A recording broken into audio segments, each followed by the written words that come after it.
5 seconds. Start.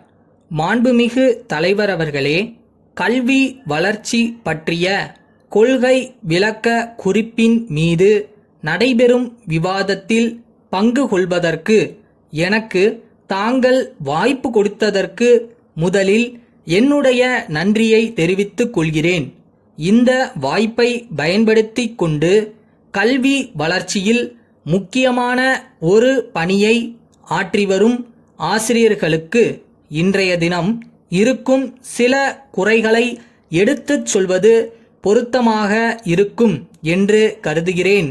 முதலாவதாக, பட்டதாரி ஆசிரியர்களை எதிர்நோக்கியுள்ள முக்கியமான பிரச்சனையை பற்றி ஒரு சில வார்த்தைகள் சொல்ல விரும்புகிறேன்.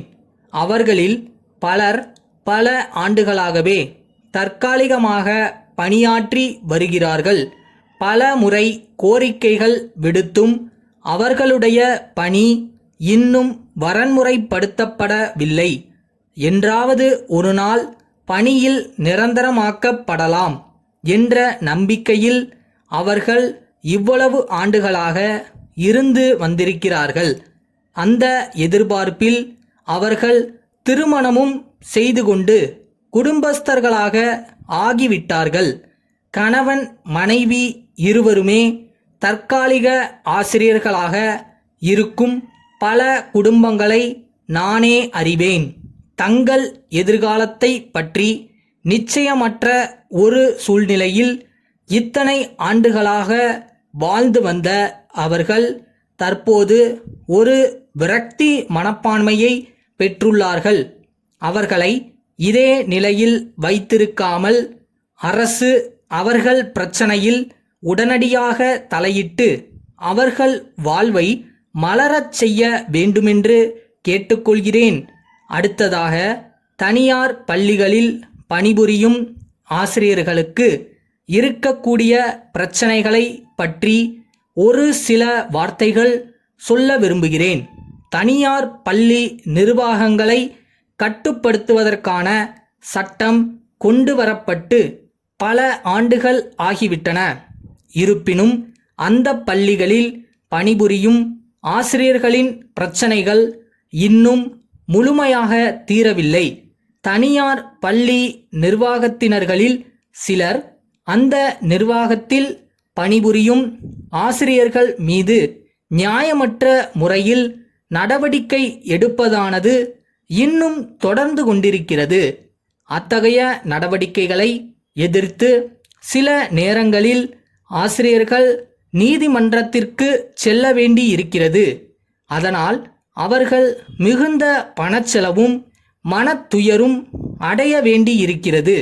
ஆகவே தற்போது இருக்கிற சட்டத்தை அரசு இன்னும் தீவிரமாக நடைமுறைப்படுத்துவதோடு அதை முழுமையாக பரிசீலித்து அதிலுள்ள பலவீனங்களை போக்குவதற்காக உரிய திருத்தங்களை கொண்டு வரவும் முன்வர வேண்டுமென்று கேட்டுக்கொள்கிறேன். ஆசிரியர்களுக்காக தனியே ஒரு வீட்டு வசதி வாரியத்தை அமைத்துள்ளதானது மிகவும் வரவேற்கத்தக்கது. அதற்காக இந்த ஆண்டு அரசு எவ்வளவு நிதி ஒதுக்க இருக்கிறது என்று தெரியவில்லை. நிதி ஒதுக்கம் பற்றி அடுத்து வர இருக்கும் நிதிநிலை அறிக்கையில் நல்ல அறிவிப்பு வருமென்று நம்புகிறேன். புதிதாக சில ஆசிரியர்கள் பணியிடங்களை உருவாக்கியுள்ளது பற்றிய அறிவிப்பு பயிற்சி பெற்று வேலை கிடைக்காமல் இருக்கிற ஆசிரியர்களுக்கு மகிழ்ச்சியை தரத்தக்கது. சென்னை மாநகராட்சியின் தனி அதிகாரிக்கு குமரப்பன் நகர் 3வது தெருவில் வசிக்கும் கோபாலன் எழுதிய 12 செப்டம்பர் 1980 தேதியிட்ட கடிதம். ஐயா, நான் வாழும் பகுதி முன்னர் பேரூராட்சி பகுதியாக இருந்தது. சில ஆண்டுகளுக்கு முன்புதான் சென்னை மாநகராட்சியில் சேர்த்து கொள்ளப்பட்டது. மாநகராட்சியின் பழைய எல்லையை ஒட்டியே இந்த குடியிருப்பு பகுதி அமைந்துள்ளது. அண்மையில் எங்கள் குடியிருப்பை அடுத்துள்ள பகுதிகளில் நடைபாதை ஆக்கிரமிப்புகளை அகற்றும் பணி நடைபெற்றது. இது வரவேற்கத்தக்கதாக இருந்தபோதிலும் இதன் காரணமாக மற்றொரு பிரச்சனை தற்போது ஏற்பட்டுள்ளது. இந்த நடைபாதைகளின் முன்பு சில சிறு வியாபாரிகள் சிறிய கடைகளை அமைத்துக்கொண்டு காய்கறிகள், பழங்கள் போன்றவற்றை விற்று வந்தனர்.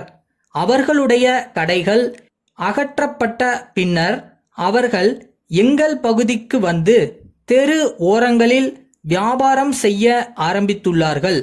எங்கள் பகுதியிலுள்ள வீதிகள் ஏற்கனவே குறுகலாக இருப்பதால் இந்த தெரு ஓரக் கடைகள் இடைஞ்சலை ஏற்படுத்தும். எனவே வியாபாரிகளுக்கு இங்கு ஓர் அங்காடி அமைக்க கருணையோடு பரிசீலிக்குமாறு வேண்டிக் கொள்கிறேன். தங்கள் நம்பிக்கையுள்ள